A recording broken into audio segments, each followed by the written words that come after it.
Did the federal government ever ask you? Investment rate for international students was 86% after. With the massive growth in international students.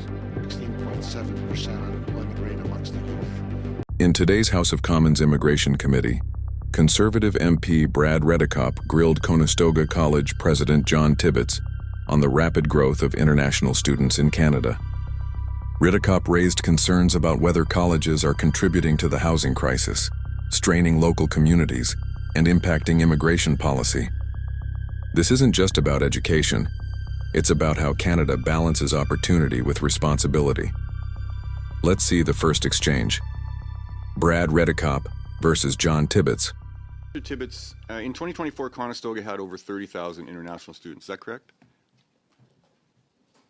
Okay, and you're muted again, by the way. So that's about 75% of your student population. It's safe to say that you had one of the largest, if not the largest, enrollments of international students among colleges in Canada. Is that correct? I think so, yes. Yeah, okay. It's also then safe, I think, to assume that the federal government was aware of Conestoga and its impact. Did the federal government come to you in 2023 or 24 with concerns about the massive growth in international students? No. Okay. So then it came as a surprise when they announced the cap on study permits in 2024? That's difficult to answer. I think what was starting to happen here, there was a sudden change.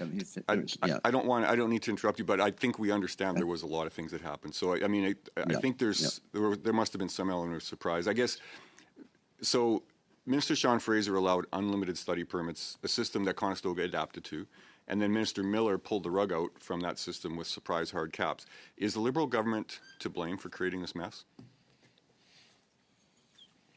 Well, I think that that what we have done all along is worked with the feds, worked with the province, worked with municipalities and industry, and they certainly wanted us to grow dramatically because they couldn't fill positions across a wide range of industries, healthcare, skilled trades. It's a huge issue in our community. So there's no question that we needed to grow dramatically. You're saying the federal government was encouraging you to grow those student populations as much as you could? Yes. Yeah, okay.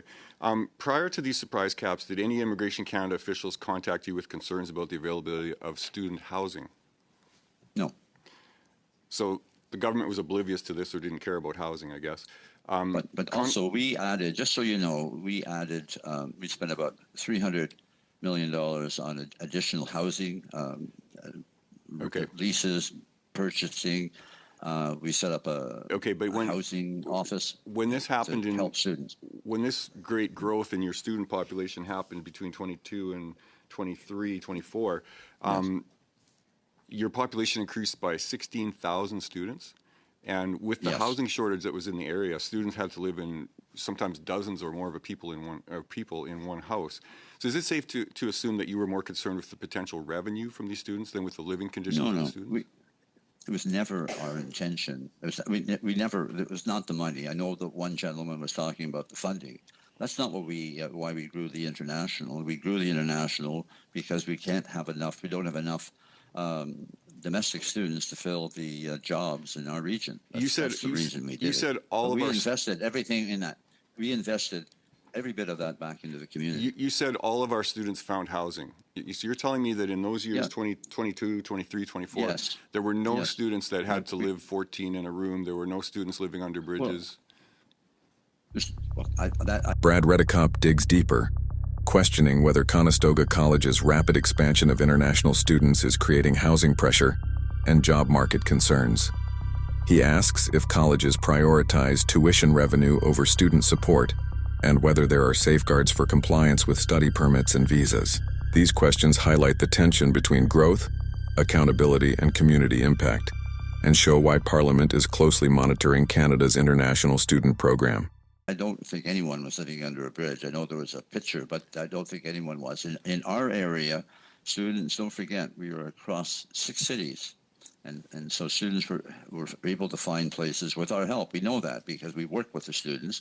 Now, some students may have lived in there may have been a few people when more, 3 or 4 people let's in a switch house. gears and talk about living expenses.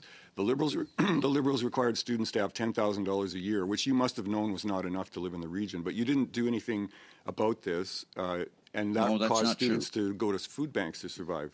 Doesn't this prove you were more interested in tuition dollars than your students' living conditions? No. First of all, we inform students in this part of the recruitment process what the real costs were of coming to Canada. But you got to remember, a lot of students really wanted to come to Canada, but we informed them of that. And the food banks, we had food security programs on every campus, and we reimbursed the food banks at least 30 or 40,000. We worked with them. So there was food security programs on each campus across the 6 cities. Dr. Tibbits, you had $550 million in your bank account on March 31st of this year. Do you deserve your $600,000 salary? That's the salary I'm being paid by, and I take the job very seriously. And we have poured at least $500 million back into the community. This year alone, we're spending about $140 million on investing. I've one last question. We're spending $80 million a year. When you spoke about your colleague and called him a whore, he was speaking about the bad actors. Conestoga's name always comes up in that list. Is Conestoga a bad actor? We have always worked with the 3 levels of government to provide services and really to meet our objectives, and that is to stimulate the economy. Thank you. After this intense discussion, Conservative MP Costas Menegakis stepped in to continue the scrutiny. Menegakis focused on accountability, transparency, and the sustainability of Canada's international student program. He questioned John Tibbits about the dependency on international tuition fees and what measures are in place to ensure benefits for both Canadian and international students. Let's watch the second exchange. Costas Menegakis versus John Tibbits. Question is for Mr. Tibbits. Mr. Tibbits, I was surprised when you made the comment that you don't have problems in the region. Are you aware that what the youth unemployment rate is in the Kitchener, Waterloo, Cambridge area alone, which is the area that you primarily service? No, I didn't say we didn't have problems. I think I did say that there are challenges when you bring that many. But to me, we look at the greater good. The contribution that was made as far as job placement in the region was enormous. The investment. Mr. Tibbits, I believe your response to my colleague when she mentioned that the region is a mess, you said, first of all, we don't have those problems. We don't have, it's not a mess. And I would argue with you, sir, that 16.7% unemployment rate amongst the youth is not something to brag about in the region, especially when you're bringing in international students at astronomical numbers. Which obviously pads the bottom line, and I'm sure tied into your salary and your bonus structure. Do you not think that housing students? You also said that we found housing for everybody.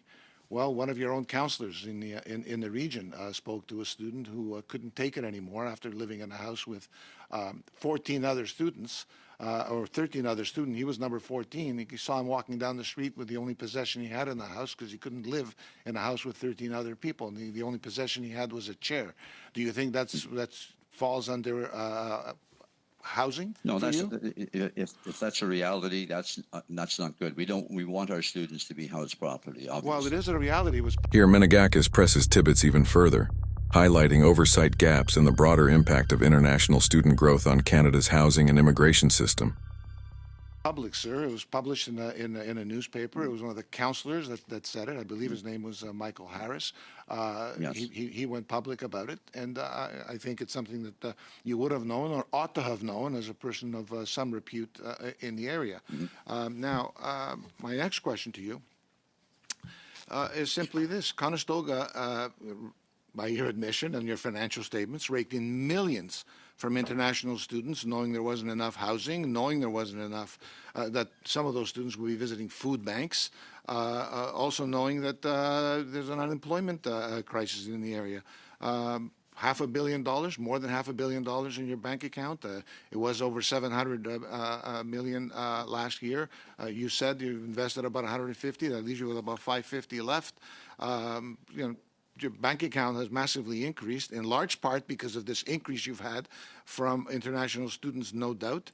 The government often speaks of bad actors. The media talks about it, and Conestoga, sadly, is one of the names that always comes up. What do you have to say about that? Well, what I have to say is that we've invested all that money. We've put at least 500 million into infrastructure, new programs. We hired hundreds of people. We expanded our housing base. We worked with each community. Look, we were encouraged.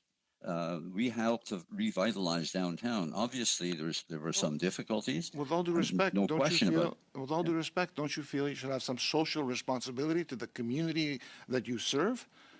This year We do have alone, social responsibility. this year alone, you're laying off people. Why are you laying off people? You have $550 million in the bank by public records. You make brief an answer. astronomical salary. Why are you laying people off? Well, we don't have $500 million in the bank. That's not the case. We do not have $5 million, and the numbers, as you know, have been cut dramatically. Thank you. Thank you. Numbers have been cut dramatically. Thank you. Both segments from the House of Commons shine a spotlight on how Canada's international student program affects the country. From Brad Redekopp's concerns about housing and rapid college growth to Costas Menegakis' focus on accountability, the discussion reveals key challenges facing policymakers. Colleges are under scrutiny for rapid enrollment growth. Housing affordability is being stretched. Oversight and transparency are critical for sustainability. Canada must balance opportunity for students with community and policy impact. These debates show that Canada's international student program isn't just an education issue. It's a question of responsible immigration and community planning. If you want more updates on Canada's immigration debates and student policies, make sure to like, share, and subscribe for all the latest highlights.